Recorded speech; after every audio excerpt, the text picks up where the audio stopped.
How is it going, you guys? Steven with Break Free Homestead. Today we are on the step of insulating our basement room. Now this is a series where we're finishing a room inside of our basement about 25% from the membrane to finishing. Make sure you guys check the series out right up here.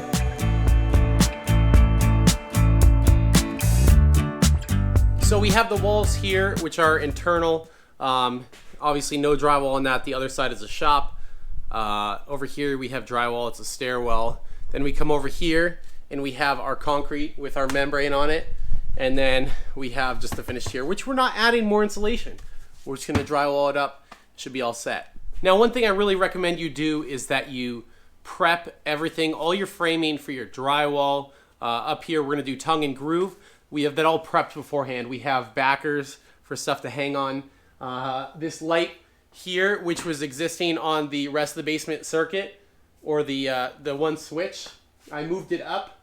I'm gonna leave it plugged in for now. And before we put that away with our tongue and groove, I'm just gonna close that, and it's not gonna be a light there. It's just gonna pass through that as a junction box. We have all of our wiring up. That's all prepped, tucked out of the way. So when we do cut those circles in the tongue and groove for our wafer lights, reach up in there around the insulation and we'll be able to find it, pull it out, wire it up. In R19 faced for the roof or for the ceiling, you don't necessarily need this. This is not for like heat. This is gonna be for like noise. Obviously the joists are bigger than 2x6, a little bit more noise dampening rather than the 2x4 insulation.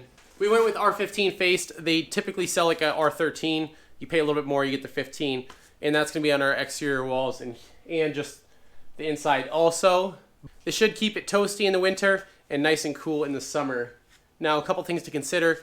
We went with the bats for our vertical pieces because those are the common lengths. You'll just have to cut a little bit off the bottom. And then for the top, we went with the rolls just because there's the blocking in the joists and it's gonna be cut at different lengths. So that makes it easier for that. The face is nice because we're just gonna hit it up. After we shove it in there, we're gonna hit it up with a stapler, and that's gonna hold it in there. Any other voids, we have a bad corner over here that we're gonna spray foam. Just gonna use this great stuff, gap filler. And then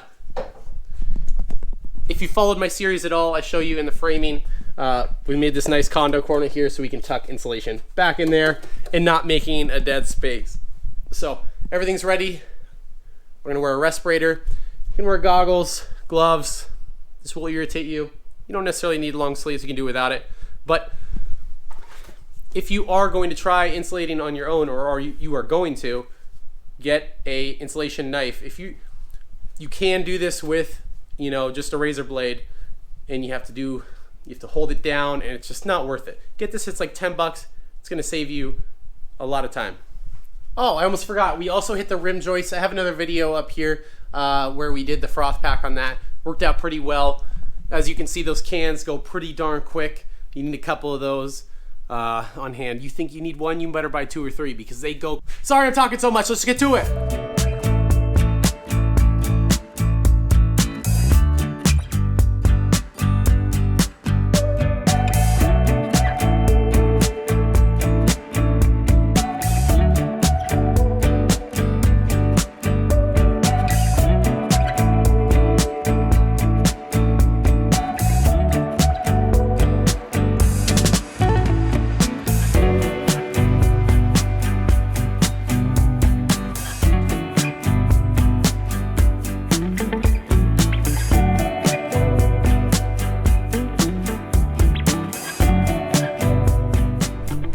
Alright guys, little tip. If you have a second person, it would probably help. And since I'm by myself, holding that roll up is kind of weird. So laying it out on the ground, this is pretty intense look right now, but lay it out on the ground, the length of the run you're trying to do, and then cut it on the ground. That way you don't have all the stuff that's not going up hanging. Makes it a little bit easier going up. Let's get back to it.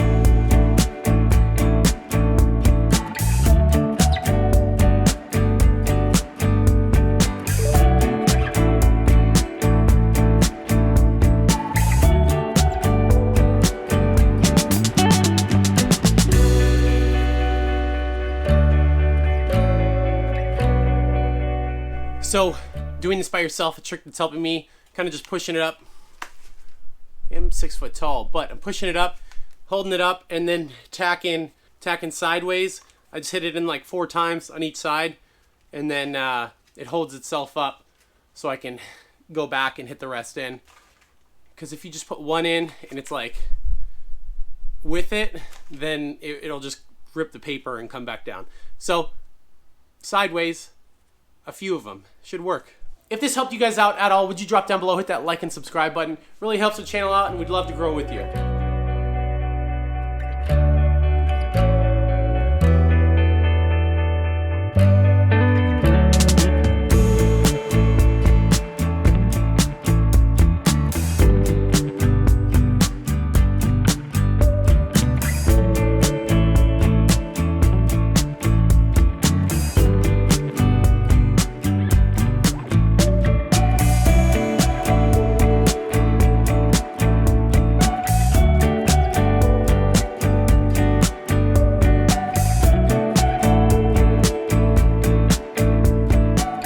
Alright guys, so I got everything up. Well, not everything.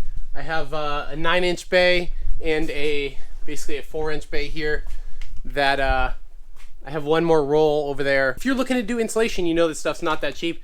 I'd rather just return it if we don't need to use the whole thing. So what I'm going to do is I'm going to start the wall insulation, do that, and then extra we'll just shove in there if we have it. If not, we'll open it, no big, but let's get to it. Now, these bats are going to be a little bit longer than these studs. What we'll do is just tack it from the top, let it drop down, and then use the knife and cut it right at the bottom. Yeah, same thing, cut out your boxes. Super simple. Let's get to it.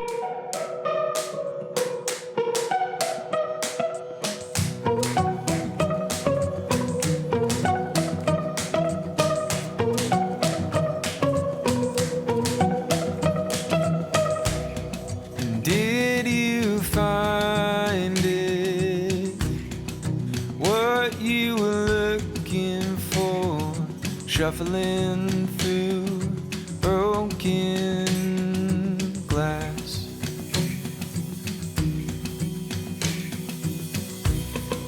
Are you cut up now? None the wiser. Back in your body, but only for a moment. Now you're floating around your head again and again and again and again. And is this what loving is? Just sit down and ask questions. Is this what loving is? Drawing blood as a therapeutic.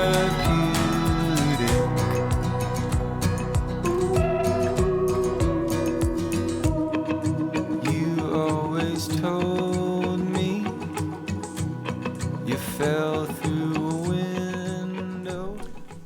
Bam! Alright guys, back at it. Got a few more staples. 2,500 to be exact. Let's get back to it.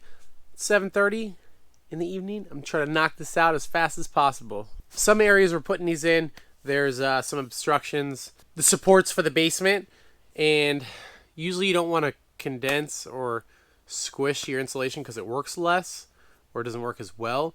It is an interior wall, so I'm not super worried about it. Sandwich that thing in there with the drywall and it's all going to be all set. So to do the short side quickly, I'm just going to measure the bay. I'm just going to make a mark on the ground, and then we'll measure each bay out, or each cut out from that. That way you're not putting it in and getting wonky cuts. You just have one mark on the ground and keep cutting them the same length for however many we need. You know what I'm saying? 1, 2, 3, 4, 5, 6, 7, 8, 9, 10, 11, 12, 13.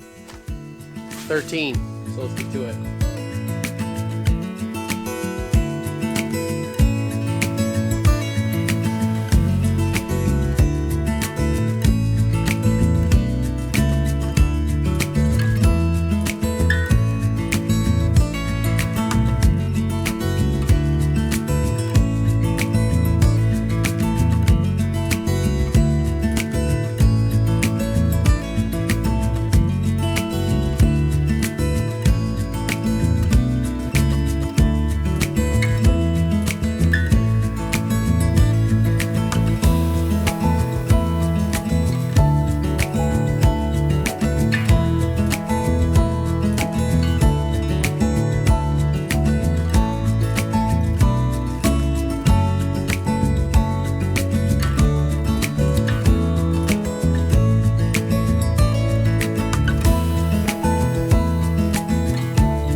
right, guys, all the insulation is done. I'm pretty happy with it. There's a few little wonky parts here and there. This, we had a outlet box on the other side. I thought I had to take some out. Ended up being fine. Whatever, it's not going to affect it. But yeah, it's going to be nice and toasty in here. Sounds crazy different. But yeah, make sure you click over here and check out our playlist for the rest of this build. Next, we're going to drywall. So let's get freaking to it.